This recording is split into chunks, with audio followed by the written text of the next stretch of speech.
mina Banyazwa ngikutshele mfana ngithi yazi nina nenzani. Nalisi intrikera zathatha abafazi bonke ukuthi.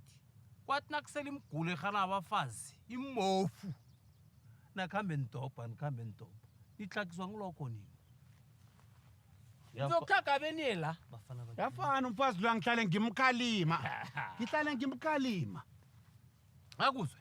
Akangizwa. Akuzwe na. Akangilaleli ngenze. Kunjalo umofu umfazi. Umofu umfazi unjalo. Wathatha imali wayibuyisela. Lalela ke ukuthi ngikutshela. Umhlakho lo singawuraga bothi. Hey. Qala masukuhleka. Kwabhudanga. Suraga ngani? Sawuraga ngani? Lalela la ngizibetha khona ke ukuthi mina ke. Qala mas. Nakwelwa ngithi unenkomo. 20 uthi.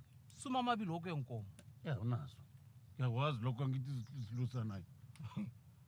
Uyankarake nokwaziyo lokho. Inkomo ezazingalahleka. Uyazibona bona uthini kimi? Uthi bathi mina ngikomela umna kuthi inkomo. Masuyihaba buthi uyayiwubula na utsho njalo. Asizebi siyaziboleka. Siyaziboleka buthi ziza kubuya. Utsho njalo buthi. Yeah! Uyabona? Siyaziboleka. Uyankarake mfana ngithi na unjalo. Ay!